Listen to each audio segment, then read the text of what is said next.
Hello guys, welcome back. Now in today's video we're gonna go and answer the question, should you pull for Ellen? We are starting with this video now because I think it's we're close enough. People are wondering, people are preparing, are planning what to do during release. Now let's start today with Ellen. We are talking about not just like, oh, if you like Ellen, yeah, sure, pull her. Right, if she's your wife, you just pull her. We're not talking about the an emotional part of the question, but we are trying to evaluate the characters' pros and cons that they have, and see if it is a character that is going to give you a lot of value if you pick it up for your roster, for your account, right? Because you know, these type of games eventually are going to ask you for multiple teams. You're going to have different elements because they're going to be resistant to some and weak to others. So you know how it works. You're going to have to build multiple teams with time.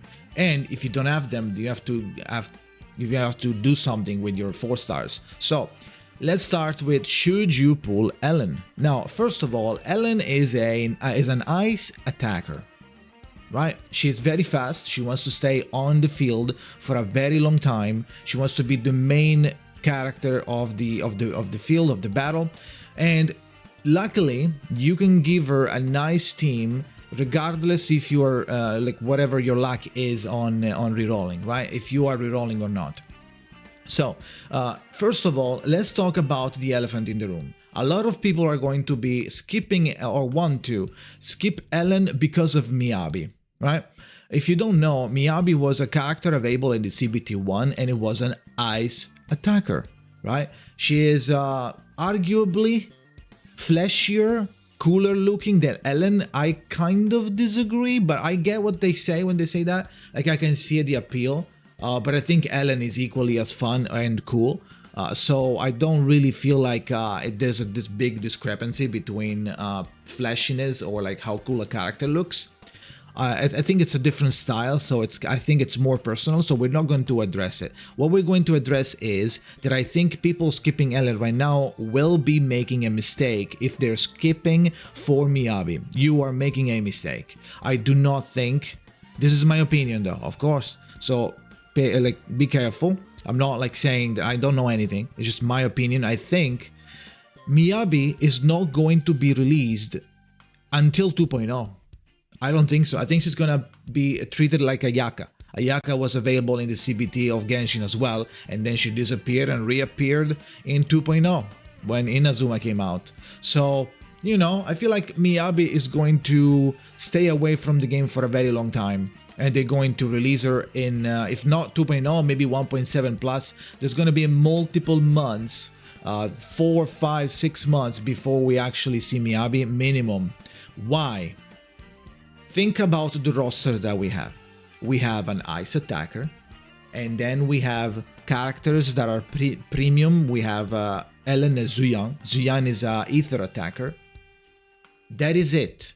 The other characters in the roster from the standard banner are couple, and they only fill a certain role and a certain combo of element and type of class. And we are missing a lot of different classes. We are missing a lot of elements. We are missing a lot of type of classes. We only have Grace for anomaly. We only have Ben, which is not even a 5-star, for tanking. So, you know, we have a lot of holes in the current roster that are going to be probably filled before they release a second ice attacker, don't you think? So I feel like skipping Ellen for Miyabi is going to leave you with a hole in the ice team for a very long time. Now, you can use Sokaku and Likaon, but they're not attackers. So who are you gonna use to do mega damage on the enemy for the ice if they're weak to ice, right? If they're weak to ice, what are you gonna do? If you don't have Likaon, because that, you know, you could just not get him.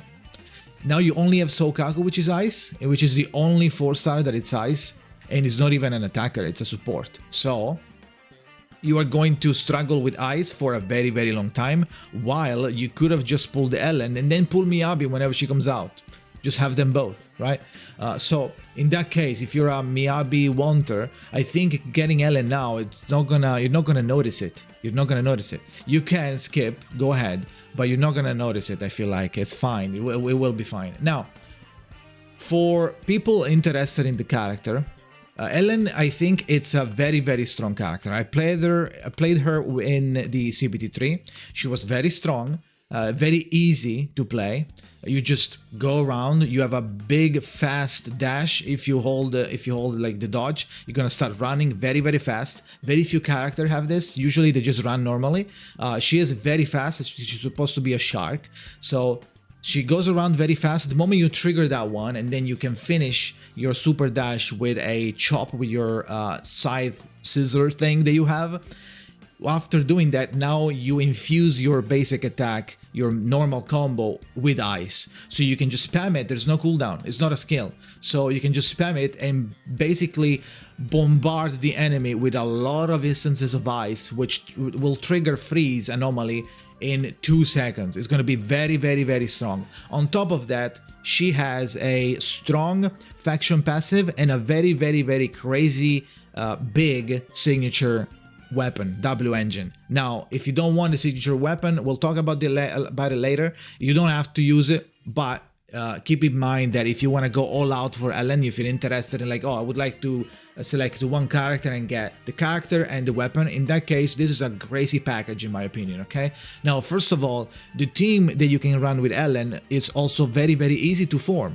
If you don't want Lycaon, if you don't want to bother rerolling for Lycaon, which is the best in slot team, you can just do Ellen, Soukaku, which is free, and Nicole, which is free, right? So you're gonna get Nicole instantly by just doing the first like 3 quests, and then you're gonna get Soukaku by clearing Shield Defense in Shield Defense 3, Stage 3, I believe, and it's an event. If you clear that, they're gonna give you Soukaku, so it's gonna be Ellen, Ice Attacker, Soukaku, Ice Support, Nicole, Ethereal Support. Now, we are missing a stun, yes, but Soukaku is there to apply ice as well, and with her Fend the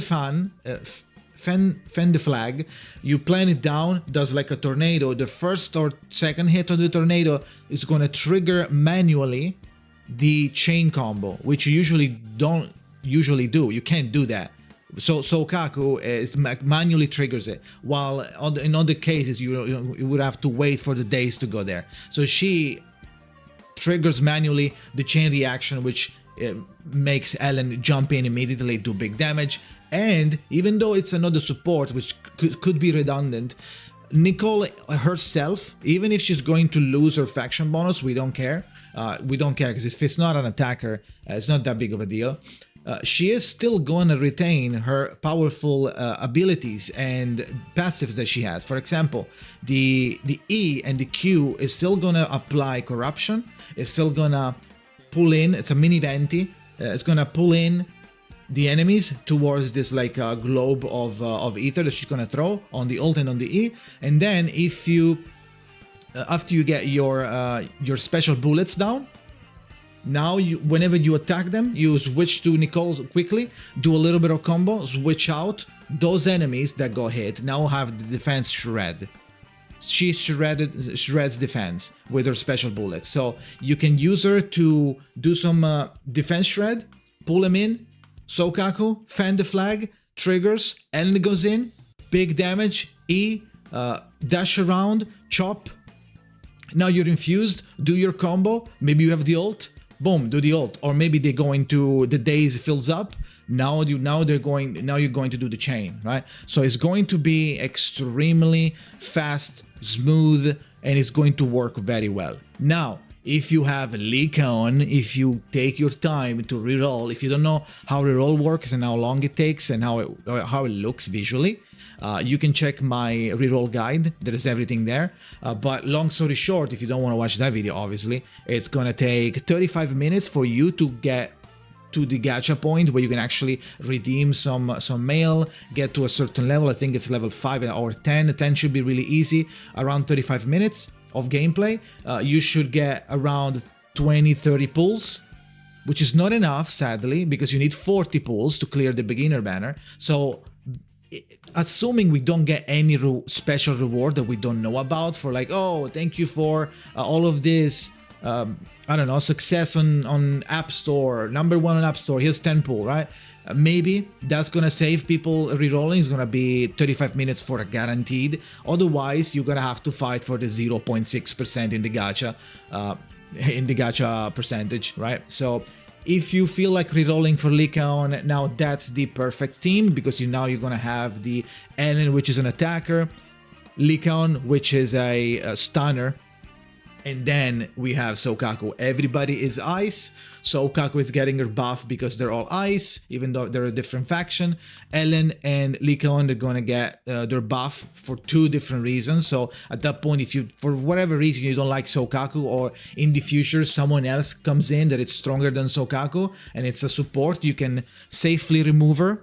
And these 2, Ellen and Lycaon, would work wonders by themselves. You won't need anyone else. So whenever you put in another ice, they're gonna get the bonus as well, regardless. You don't have to worry about it, because they're both Ellen and Lycaon. They're both from the same faction and from the same element. So I feel like the ice team is very easy to build, very easy to modify. You have multiple options. You can even put in, if you don't have Lycaon, you can even put in Corin, and Corin is free, right? So with all of this in mind, let's also briefly talk about the W engine. The W engine for her is called Deep Sea Visitor. The Deep Sea Visitor is going to be extremely powerful. Why? It gives you a lot of basic ice damage increase. It's going to be 25%, I believe, at low level. Now, the numbers come from CBT3, so might be different, might be nerfed. This might be inflated because of the CBT3, maybe testing, you know. So it's going to be 25 ice damage, period, no condition. Now, dealing damage using dash attack or dodge counter, which is the chopping that you do. So after you do that, you increase your crit rate by 20% for 8 seconds. That is the effect of the weapon. The basic stats is going to be attack and crit rate, which at level 60 is going to total at 24%. So, which means that after you do that, you do like the dodge attack, you're going to have a plus 44% critical rate for 8 seconds just by doing a dodge attack or a dash attack. Dodge counter or dash attack, which is, in my opinion, really crazy. Which leads me to believe that maybe they're going to change it. But if it stays like this, if you have the money or the pools, so you get very, very lucky, let's say, you really want to go crazy with Ellen, keeping in mind that Miyabi might not be nearby at all, might be in 2.0 plus, right? Keeping that in mind, that there's no way they release Miyabi anytime soon.